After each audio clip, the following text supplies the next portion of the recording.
I am Nagorav Zapate. I welcome you to the TRIS, a channel guided by constitutional values of liberty, equality, fraternity, and justice. We aim to meaningfully tackle the difficult questions facing India. Today, we are very fortunate to be joined by Professor Mridula Mukherjee, noted historian and former director of Nehru Memorial Museum and Library, Niranjan Takleji, eminent author and journalist, and Ashfaq Ajrekarji, activist and businessman from the Kolhapur, for discussion on communal classes in Kolhapur and Maharashtra. हम आज निष्पक्ष रूप से चर्चा करेंगे कि कोल्हापुर में क्या हुआ, कैसे हुआ, और यह भी हम समझने की कोशिश करेंगे कि ऐसा क्यों हो रहा है। मेरा पहला सवाल अशफाक अजरेकर जी से है। अशफाक जी, आप पहले दिन से ग्राउंड जीरो पर है। आप कोल्हापुर में सामाजिक कार्य में भी सक्रिय रूप से शामिल है और पत्रकार और अन्य की स्टेक होल्डर से भी व्यापक नेटवर्क से जुड़े। हमारे दर्शकों के लिए क्या आप संक्षेप में और क्रोनोलॉजिकली बता सकते हैं कि कोल्हापुर में क्या हुआ था? मैं सबसे पहले सबको नमस्ते करता हूँ। यहाँ के लोग शाहू महाराज को मानने वाले हैं, छत्रपति शिवाजी महाराज को मानने वाले, महाराष्ट्र का सिटी है। तो ये अभी बीच में यहाँ के जो एमएलए थे उनका देहांत हुआ था, जो चंद्रकांत जाधव थे। ये देहांत होके एक डेढ़ साल हो गया, तो उनकी वाइफ को वापस टिकट दिया गया था। ये एक्चुअल रीजन तब से स्टार्ट है। तब से ये बीजेपी वाले यहाँ पे कोई ना कोई रीजन लेके दंगा फसाद करने की कोशिश कर रहे हैं। तो ये पूरा एक साल भर ये चल रहा है। छोटे मोटी बातों पे वो हमेशा कुछ ना कुछ तो राइट्स का या तो फिर पोस्टिंग्स इनके बहुत यानी जहरीले रहते हैं। और कम्युनल को वो अगर तो 6 तारीख को यहाँ पे यानी सब जगह पे शिवराज्याभिषेक होता है। कोल्हापुर से बहुत लोग शिवराज्याभिषेक जाते हैं और मुस्लिम कम्युनिटी का भी बहुत बड़ा उसमें एक रोल रहता है कि पिछले 22 साल से जो 6 जून को रायगढ़ पे शिवराज्याभिषेक हो रहा है, तो उसका जो सब्जी का जिम्मेदारी है, वहाँ का जो फ्रूट्स लगते हैं, जो खाने की जिम्मेदारी है, वो मेरे पिताजी के पास और हमारे मुस्लिम लोगों के पास है और वो हर साल जाते रहते हैं। तो 6 तारीख को किसी बंदे ने यहाँ पे टीपू सुल्तान का एक स्टेटस लगा दिया था। तो उस पे से सुबह से राडा चालू हो गया कि ये औरंगजेब का स्टेटस लगा के यहाँ पे लोग मस्ती करे करके। तो थोड़ी देर में पुलिस ने वो 6 बंदों जिन्होंने स्टेटस लगाया था एक में को कॉपी करके उनको पकड़ लिया था। लेकिन सुबह से जो मैसेज चालू हो गए कि औरंगजेब के नारे लगा रहे हैं या औरंगजेब का उदो उदो कर रहे हैं, तो ये मैसेजेस सब जगह घूमने लगे और उससे राइट्स का एक सिचुएशन बन गया। तो कोल्हापुर का जो शिवाजी चौक है, हमारे यहाँ पे जो छत्रपति शिवाजी चौक है, वहाँ पे एक्टिविटीज जुड़ने का चालू हो गए। पुलिस प्रशासन तभी ये इंटेलिजेंस को पता था कि ये पूरा हो रहा है। वहाँ पे 200-300 लड़के लोग जम रहे थे। उन्होंने फिर 3 बजे तक पुलिस स्टेशन में ट्राई कर रहे थे कि ये पकड़ गए क्या नहीं, यानी क्या सिचुएशन है। मुझे लगता है कि तभी पुलिस लोगों ने उनको बताना चाहिए था कि बाबा ये 6 लोगों ने किया है, ये अमुक आदमी है, ये लड़का नाबालिग है या बालिग है, इसको पकड़ लिया है, गिरफ्तार किया है, केस बनाए। लेकिन पुलिस ने इनको कुछ भी नहीं बताया। ये मॉब साइकोलॉजी फिर उसमें गुस्सा आने लगा और इन्होंने पत्थरबाजी शुरुआत कर दी। तो शिवाजी पुतले के जो छत्रपति शिवाजी पुतला है, उसके बाजू के एरियाज में जो मुस्लिम मोहल्ले है, जहाँ पे मस्जिद है, मदरसा है, वहां पे पथराव चालू किया। और इससे सबसे बड़ा था जो छत्रपति शाहू महाराज ने 120 साल पुराना बोर्डिंग बनाया था, हर समाज के लिए बोर्डिंग बनाया है। यहाँ पे एक दी मोहम्मदन एजुकेशन सोसाइटी मुस्लिम बोर्डिंग करके है, जहाँ पे खुद शाहू महाराज अभी के पेट्रन अध्यक्ष है। वो वहाँ पे एक एमपीसी का लाइब्रेरी था, उस पर पथराव कर दिया। वो पथराव होने के बाद पूरा सिटी में थोड़ा ऐसा कर्फ्यू टाइप लग रहा था। फिर थोड़े हिंदुत्ववादी जो संगठन है, उन्होंने उस दिन अगले दिन बैन करके बोला, यानी कोल्हापुर बंद रहेगा करके बोला। तो ये पुलिस प्रशासन को मालूम था कि अगर बंद 144 चालू कर दिया, फिर भी वो उनको रोक नहीं पाए मोर्चा निकालने के लिए। फिर क्या हुआ, नेक्स्ट डे 7 तारीख को सुबह छत्रपति शिवाजी महाराज पुतले के यहाँ पे एक 5-6 हजार का मॉब जमा हुआ और एक 10-11 बजे के बाद में से बहुत से बाहर से लोग आए, यानी जो पथराव करने वाले थे। हम तो सिटी बहुत नजदीक है, यहाँ के हर कोने के आदमी पहचानते हैं, लेकिन ये जान अनजान वाले पब्लिक जो फिर पथराव चालू किया और ये राइट्स हो गए। इसमें बहुत लोगों का, गरीब लोगों का नुकसान हो गया। सब पर बहुत ही विस्तार से रोशनी डाली। निरंजन जी, अब मेरा आपसे सवाल है, आप अपने चैनल इजी न्यूज के इंडिया के माध्यम से सामाजिक और राजनीतिक स्थिति का विश्लेषण करते आए रहे महाराष्ट्र में। क्या आप हमारे दर्शकों को समझा सकते हैं कि क्या कोल्हापुर में हाल की सांप्रदायिक हिंसा एक आइसोलेटेड एग्जाम्पल है या क्या वे एक लार्जर ट्रेंड का हिस्सा है? नहीं, ये तो बहुत बड़े लार्जर डिजाइन का ही हिस्सा है। और ये पिछले कुछ महीनों से ये चलते आ रहा है, सिर्फ कोल्हापुर तक सीमित नहीं है।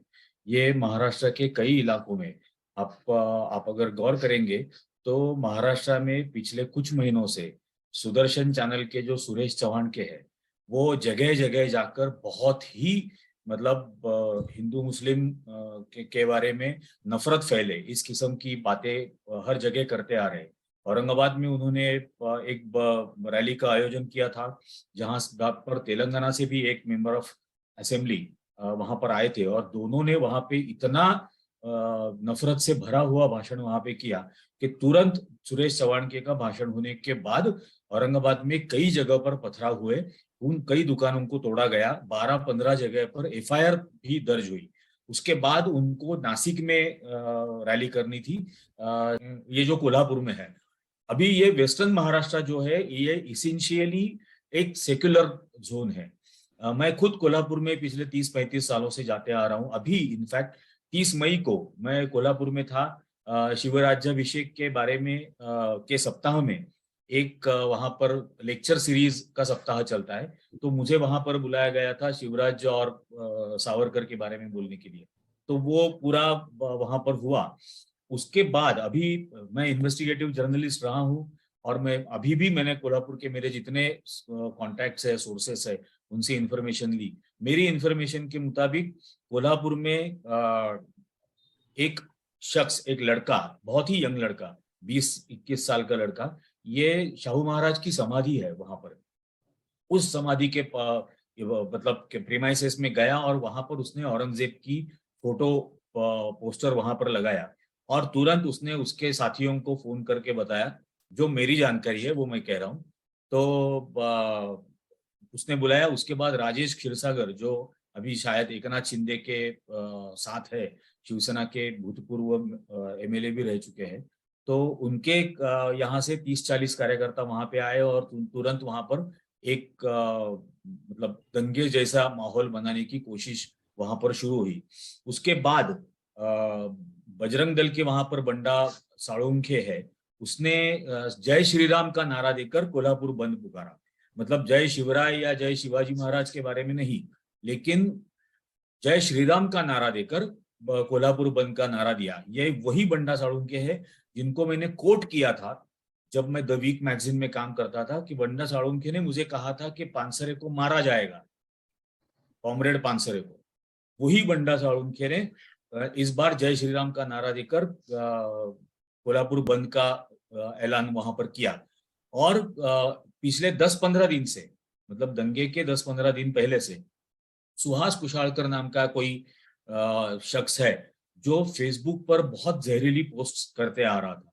और मेरी यहाँ पर भी बातें लोगों से होती थी कि औरंगजेब हो या टीपू सुल्तान हो, इनको अभी तक भारत सरकार ने देशद्रोही है, ये देश के खिलाफ है, ऐसा तो कुछ ऐलान नहीं किया है ऑफिशियली, उनको इस किस्म से कोई बोला नहीं गया है। तो और इसके पहले कोल्हापुर में बहादुर शाह जफर का तस्वीर पेंटिंग एक रेस्टोरेंट में थी, तो बहादुर शाह जफर की तस्वीर को औरंगजेब की तस्वीर समझकर उस रेस्टोरेंट को तोड़ा फोड़ा गया। तो ये बहुत महीनों से ये कोशिश हो रही है। इस बार उन्होंने ये किया, और जैसे अभी भाई ने भी कहा कि वहां पर बाहर से बहुत ज्यादा लड़के लाए गए, कोल्हापुर के बाहर से। मिसाल के तौर पर भवानी मंडप जो है, वहां से बिंदु चौक की तरफ जहां जाते हैं, वहां एक पत्थर की बॉर्डर पुरानी आती है, जिसको बेस मराठ में कहते हैं। तो उसके पहले वो जितना मुस्लिम इलाका है वहां पर वो तोड़फोड़ करते आए, और वहां एक सोडा वाटर कोल्ड ड्रिंक की ठेला लगाने वाला, जिसके ठेले पर एक मावला नाम का वहां पर ग्रुप है, उसका एक स्टिकर लगा हुआ था। तो वहां पर वो रुक गए और बोले, अरे इसको नहीं तोड़ना, ये किसी हिंदू का लग रहा है, और वो वहीं कहीं छुपा हुआ था। तो उसको वो बाहर आया कि नहीं नहीं ये मेरा है, इसको मत तोड़ो। तो ये दंगाइयों ने उसे पूछा कि यहाँ से बिंदु चौक किस तरह, मतलब कौन से रास्ते से जाते हैं। अब बिंदु चौक ये जो कोल्हापुर का है, ये it is as good as a heart of Kolhapur. ये बहुत ऐतिहासिक जगह है, जिसके पास ही इनफैक्ट कॉमरेड पानसरे का ऑफिस था। तो कोल्हापुर के लोगों को तो बिंदु चौक मालूम ही है, मुझे भी मालूम है कहाँ किस रास्ते से कोल्हापुर में बिंदु चौक तक जाना है। तो वो लड़के वहां पर पूछ रहे थे कि बिंदु चौक किस रास्ते से जाना है। इसका मतलब ये कहता है कि बाहर से लड़के लाए गए थे वहां पर दंगे करने के लिए।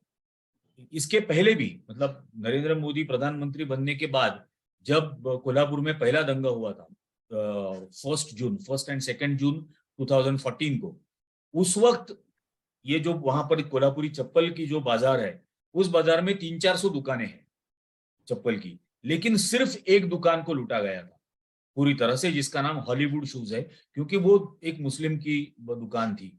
वहां पर सिर्फ उन रिक्शाओं को, ऑटो रिक्शास को तोड़ा गया, जलाया गया जो मुस्लिम ओनर्स की थी। तो ये सारी चीजें पहले से आइडेंटिफाई करके रखी थी कि कौन सी दुकान मुस्लिम की है, कौन सी ऑटो रिक्शा मुस्लिम की है। तो ये अभी चुनाव आने वाले हैं महाराष्ट्र में भी, और उसके पहले सिर्फ धर्म के नाम पर नफरत फैलाना और नफरत फैलाकर वोटर्स को पोलराइज करना, यही एक एजेंडा अभी लग रहा है। इतना ही नहीं, कल हम इस महीने में पंढरपुर की वारी होती है, पिछले 400 सालों से होती आ रही है, 400-450।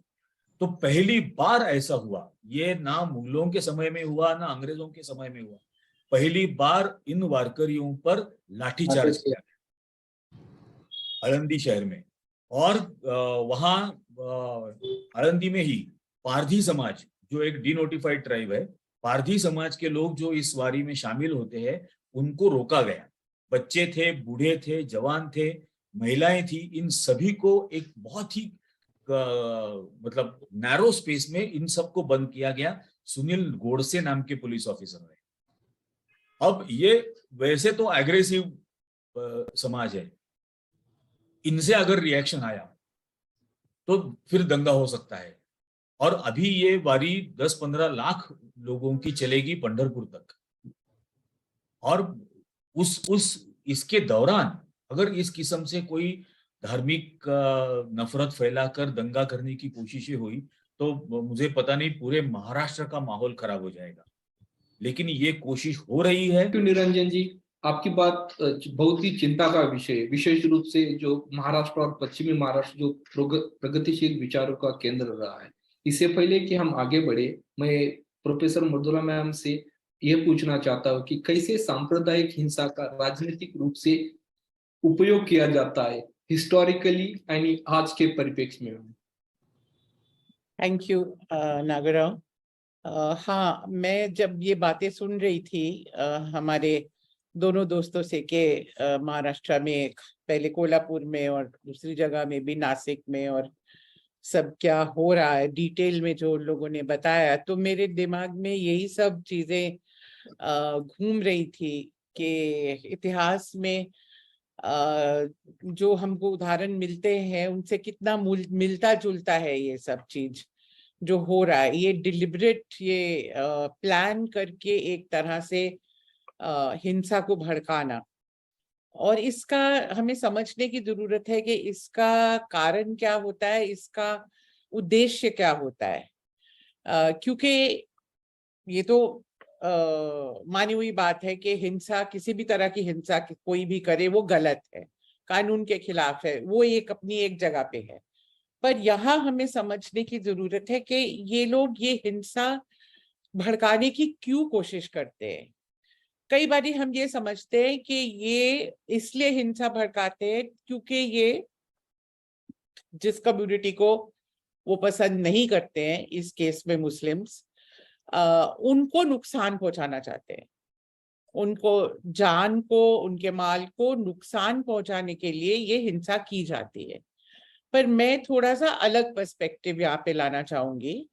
देखिए, ये हम जानते ही हैं कि कम्युनल राइट्स में जो भी जान जाती है वो बहुत गलत है, पर हम ये भी समझते हैं कि कम्युनल राइट्स का ऑब्जेक्टिव मारना नहीं होता। कितने लोग आप मार सकते हैं एक राइट में, आप इलिमिनेट तो नहीं कर सकते पूरे कम्युनिटी को। तो आप 100, 200, 300 लोग मर भी जाएंगे, बाकी कम्युनिटी तो है वहां पे। तो इसलिए समझना जरूरी है कि इसका उद्देश्य क्या होता है। इसका उद्देश्य होता है कम्युनल प्रोपेगेंडा, कम्युनल आइडियाज को फैलाना। और कम्युनल वायलेंस एक ऐसा तरीका है, जब हिंसा भड़कती है तो लोगों की जो भावनाएं हैं वो उत्तेजित हो जाती है, सारा ध्यान लोगों का एक आकर्षित हो जाता है उस इंसिडेंट पे कि अरे भाई क्या हुआ क्या नहीं हुआ। एक होता है नॉर्मल प्रोपेगेंडा जो आपके व्हाट्सएप ग्रुप में चल रहा है, आपके अखबारों में चल रहा है, पैम्फलेट के थ्रू चल रहा है, स्पीचेस के थ्रू चल रहा है।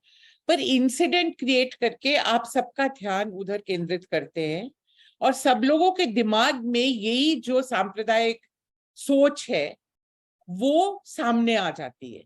उनके अंदर जो छुपी हुई फीलिंग्स भी होती हैं, कोई डोरमेंट फीलिंग होती है या थोड़ी बहुत उनकी जो टेंडेंसी होती है वो स्ट्रांग हो जाती है, क्योंकि वो इमोशंस अराउज हो जाते हैं। अरे मेरी कम्युनिटी को उसने इस तरह से कहा, अरे औरंगजेब का फोटो लगाया, इसका मतलब ये है कि वो जो एक ऑप्रेसर थे हिंदूज के, जैसे आजकल औरंगजेब को दिखाया जाता है उसको। तो ये पूरा ध्यान केंद्रित करने का एक तरीका होता है, हम इसको कहते हैं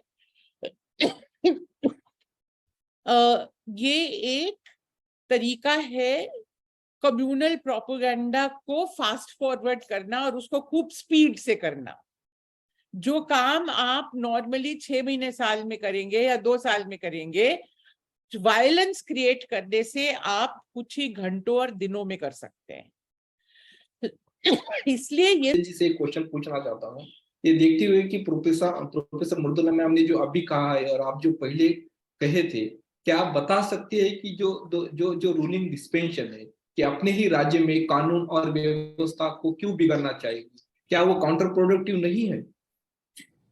जी, मैं आपको 2 स्टेटमेंट बताता हूँ उस इंसान की जो जिम्मेदार है लॉ एंड ऑर्डर के लिए महाराष्ट्र में।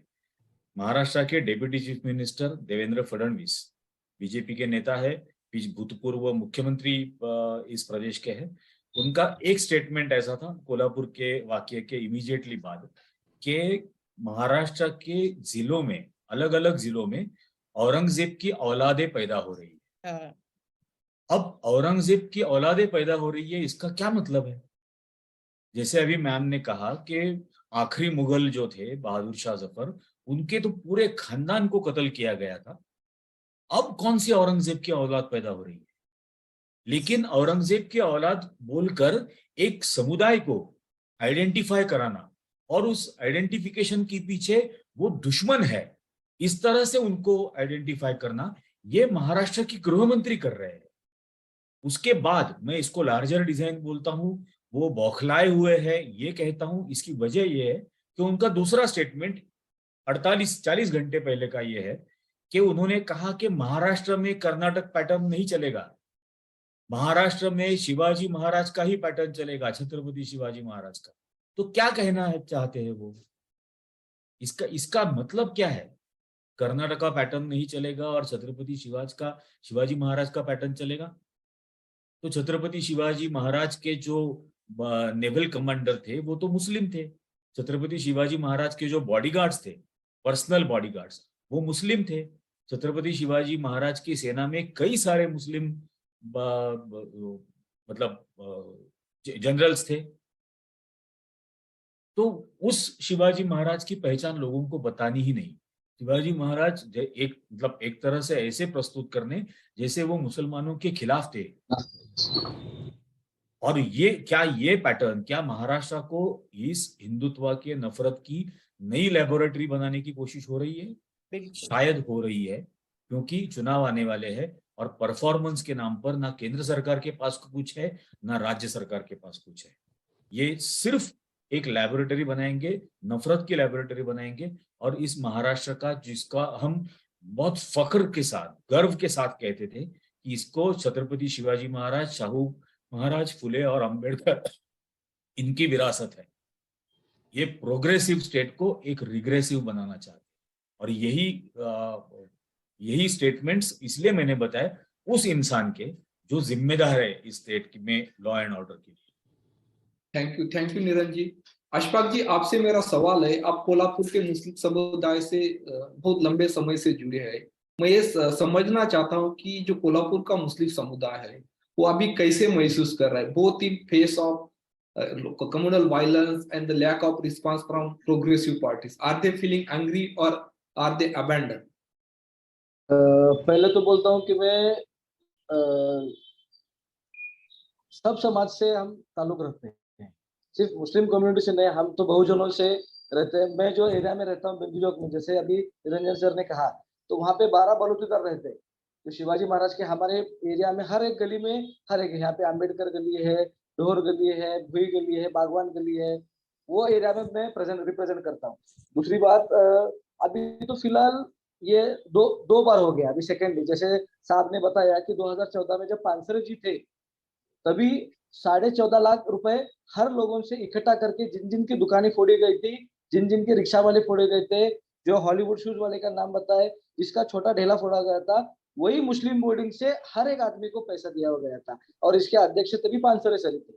अभी इसमें और एक कंसेप्ट चल रहा है कि ये बहुत ही जहरीला है, कि ये कोल्हापुर जो है ये पुरोगामी है। जैसे साहब ने बताया कि यहाँ पे कॉमरेड का चलता है, शाहू महाराज की शिकवन है, और हम जो मुस्लिम रहेंगे तो भी अगर 2 मुसलमान मिलेंगे तो भी वो मराठी में ही बात करेंगे। अभी मेरे जितने भी फ्रेंड्स हैं तो वो मराठी में बात करेंगे, हम हिंदी में बात नहीं करेंगे, क्योंकि हम, आप अगर देख सकते कि हमारी हिंदी वैसे सुपर नहीं रहती, जैसे आप दिल्ली में, बॉम्बे में बोलेंगे वो वाली हिंदी नहीं रहती, हमारी मराठी मिक्स हिंदी आएगी। तो ये सब ये प्लान ही हो रहा है। जैसे आपने बताया, यही बात यहाँ के जो हमारे एक्स मिनिस्टर है, जो सतीश पाटिल है, यहाँ के जो एमएलए है, जो काँग्रेस को, उन्होंने 15 दिन पहले प्रेस नोट में बताया था की कोल्हापूरमध्ये येत्या 1 महिना 2 महिन्यामध्ये दंगली घडणार आहे। अब ये बीजेपी वाले बोलते कि इसको कैसे पता, वो तो गृह मंत्री रह चुके हैं, कुछ तो इंटेलिजेंस नाम का एक चीज है जो सबको पता है कि ये घटने वाला है। लेकिन मेरी अभी यहाँ के आपने जो क्वेश्चन पूछा उसका, मुस्लिम कम्युनिटी ये देखो हमेशा से शांति प्रिय है, हमें हिंसा नहीं करनी, हमेशा वो शांति प्रिय है। जिस दिन पथराव हो गया तभी भी कोई मोर्चा नहीं निकला, कोई शांति मोर्चा नहीं निकला, कोई एक्शन को रिएक्शन नहीं निकला। हाँ, लोगों ने क्या किया, एक मेरे को इत्तला दे दी कि चलो भाई तेरा दुकान फूट गया तो ठीक है, रुक जा, थोड़ी सब्र कर ले, इससे अलावा और कुछ नहीं हुआ। लेकिन अभी जिस दिन 6 तारीख को 11-12 बजे ये पोस्ट चालू हो गया और राइट्स हो गया 3 बजे, तो अगर आईटी सेल आपका इतना स्ट्रांग है तो आपको यह डिपार्टमेंट को पता चलना चाहिए ना बाबा 2-4 घंटे में क्या होने वाला है। तो समझो छत्रपति शिवाजी चौक में अगर जम रहे हैं तो उसके आजू बाजू में 5 पुलिस स्टेशन है, कम से कम 50-50 पुलिस अगर वहां से इकट्ठा कर लिए और वो चौक में आ गए, 300 पुलिस के सामने 300 मॉब, ज्यादा कोई मस्ती नहीं कर सकता ना।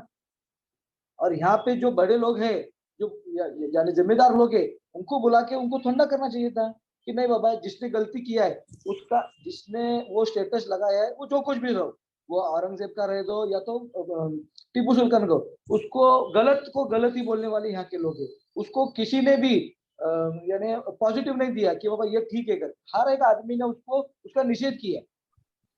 फिर भी जो डिपार्टमेंट का काम था, to get your comments on ऐसी सांप्रदायिक हिंसा को निपटने के लिए प्रोग्रेसिव पॉलिटिकल पार्टी को क्या करना चाहिए। मेरा मतलब है कि कुछ पॉलिटिकल प्रोग्रेसिव पार्टीज के नेताओं ने कुछ बयान दिया है, क्या इतना ही काफी है या आपको लगता है कि और कुछ भी किया जा सकता है? देखिए, एक तो जब इस तरह का स्टेज आ जाता है, जबकि स्ट्रीट लेवल पे आप मॉब्स इन्वॉल्व हो जाते हैं, वायलेंस हो जाती है, तो सबसे पहले तो जरूरी है कि सब लोग मिलके जो एडमिनिस्ट्रेशन है उस पे दबाव डालें एक्शन के लिए। क्योंकि एक बार ही जब वायलेंस आ जाती है उसको स्ट्रीट लेवल पे उसको रोकना बहुत जरूरी है, और जब तक वो सिचुएशन कंट्रोल में नहीं आता, लॉ एंड ऑर्डर, आप कोई प्रोपेगेंडा भी नहीं कर सकते उसके खिलाफ, कम्युनलिज्म के खिलाफ एक्सेट्रा। तो ये बहुत जरूरी है कि उसको दबाव डाला जाए एडमिनिस्ट्रेशन पे, डिमांड किया जाए, और उसके लिए आप बेशक प्रोटेस्ट कीजिए, आपके वर्कर्स जो है वो प्रोटेस्ट करें और बोलें, दबाव डालें कि ये एक्शन आपको स्ट्रॉन्ग लेना पड़ेगा। ये वायलेंस हम नहीं टॉलरेट करेंगे किसी भी तरीके से। उसके साथ साथ फिर जो दूसरे तरीके हैं हमारे बहुत ट्राइड एंड टेस्टेड तरीके हैं, पीस कमिटीज के तरीके हैं, प्रोसेशन के तरीके हैं, डोर टू डोर प्रोपेगेंडा के तरीके हैं। तो जो भी आपके पास काडर है, आपके वर्कर्स है, आपके वो है, उनको उस तरह का मैसेजेस देना है, पीस का मैसेज देना, ये बताना है कि हमारे शहर का, हमारे प्रांत का जो ट्रेडिशन है वो क्या है। जैसे इन्होंने बताया कि शिवाजी का ट्रेडिशन क्या है, वो बताइए, आप लोगों को समझाइए कि ये हमारी ट्रेडिशन के खिलाफ हो रहा है। ये महाराष्ट्र का ट्रेडिशन नहीं है, इंडिया का नहीं है, महाराष्ट्र का नहीं है, कोल्हापुर का नहीं है।